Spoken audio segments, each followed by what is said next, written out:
Simon, thanks for joining us. Simon and I go back a few years. Let's not tell them how many years. Let's just have a bit of a chat. If I could get you to start with giving us who you are, where you're from, and how long you've been in this leadership role. Okay, thanks, Eve, for having me. I'm Simon Davis. Come from the city originally, live in the country now. Been running a fencing company for close to 30 odd years, and probably the last 6 years I have been actually transitioning into coaching other fencers in to help grow their businesses, mainly sole traders, small contractors, sort of trying to get them to level up a little bit. We're in a pretty hard game as it is. Still run my fencing company, as we were talking about earlier, but trying to ask me about the leadership side of things, and trying to work as a thought leader in the fencing industry can be sometimes a little bit challenging. We do the same thing day in, day out, doesn't really change compared to a lot of other industries. We have innovations and things in our industry, of course, but predominantly a fence is a hole's dug, there's a post put in the ground side by side, and there's something goes in the middle to fit it out. That's it.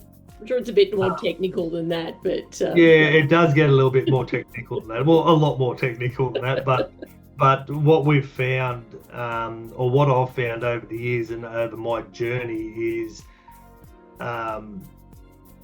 as things change, we haven't always sort of adapted with that change. And being in the fencing industry, we are classed as labourers, not as tradesmen, and we do a lot of trades work. So that's been really challenging, and it's only been probably the last 5 or 6 years that is starting to change. We now have an industry, Fencing Industry Australia, that we have awards and ceremonies. We're bringing a lot of fencers in Australia together, so that's really really good. Brilliant, awesome. What's one thing you wish someone had told you before you became a leader of people? I've got a few things that I've written down here, because that's something that really sort of stumped me for a little bit. But I think leadership for me is not just about being the boss. It's about carrying the weight when things go sideways, and they often do when you're in business. And one of the sayings I've always said is, it's lonely at the top. And hence why I started coaching originally, because we had no one to talk to when things would go pear-shaped, and some of my history, it hasn't been an easy road. You're left on your own, and to front up, at one stage I had 20 odd staff and would run up to 10 teams of subcontractors. Things go pear-shaped. They go pear-shaped across the board. It's not normally it's not just an isolated incident, and to turn around and talk to your staff and say, look, things aren't right, or you can hide in a cage and go, well, I don't want to talk to them about it because it's going to upset and ruffle feathers. But you got to put your big boy pants on and go and have a chat at times, and go from there. But that's probably one of my big things is leadership's not about just being the boss, and to delegate, not dump. Yes, that's been a real big learning of mine. I love it. Do you remember that moment, that oh wow, I'm in charge now moment?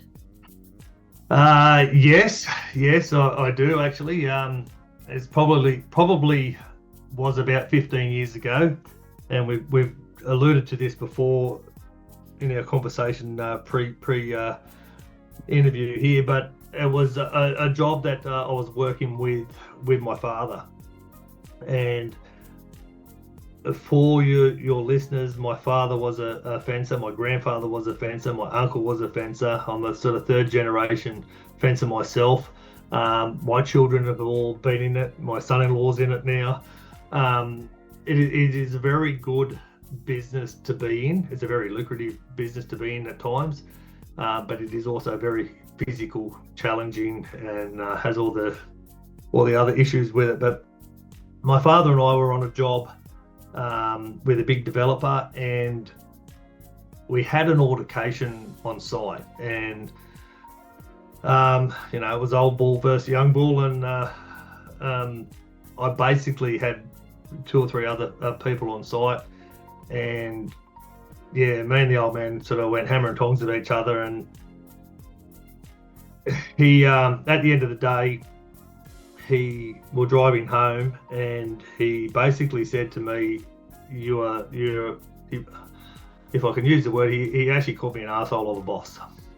And I sort of didn't pick it up then because I was still sort of a bit hackled up through the day. But as I've sort of looked through and moved forward through the years, what I had done was sort of belittled him in front of the other guys that were on site. That the other guys had been working with me for a fair bit, and Dad had all the skills and everything, obviously, because he'd been doing it all his life. But I had brought him in on this job to give me an extra hand, and I sort of shot him down in flames. That same day, the developer came on site and went straight to my father and gave him all the plans for the rest of the job and the site.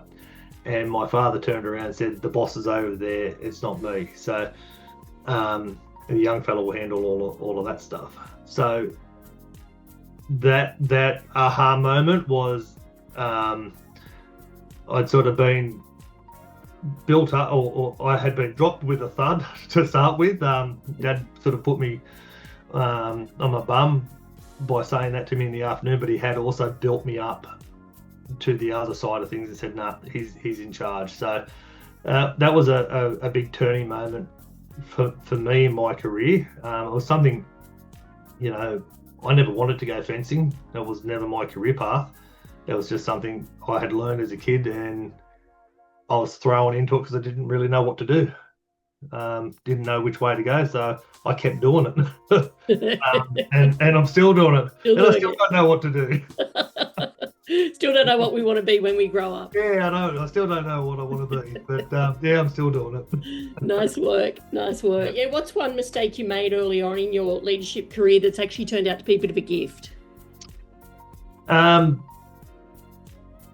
of the biggest mistakes was the day I had that clash with my father, was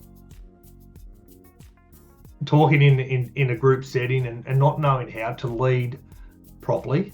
I'm pretty rough. I'd call a spade, and I'm not very diplomatic. So that has that day taught me to be a little bit more tactful, a little bit more diplomatic the way I approach things. Don't ever let my wife listen to this because she's not tactful or diplomatic at all. But let me spit out, Lisa. Yeah. But the other thing is, I've always thought I've been a pretty good judge of character, and I've worked with my gut a lot. The times I haven't worked with my gut, the times I have pushed people in or let people go into a position because they've just asked me for it because I thought they might be okay, has hurt me more times than I can care to admit. Going against my gut, being talked into things that I sort of sat uncomfortable with because hiring people that I didn't really get on with because they were really good at their job. I know we're supposed to be equal opportunity and everything else, but I still believe if you can't get on with your staff, they just shouldn't be there.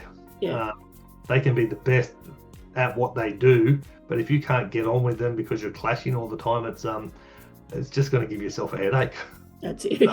That's it. That's probably been a real big gift that I've learned over the years. Yeah, awesome. Thanks, mate. I really appreciate you taking the time. Awesome. Thank you very much for having me. Cool.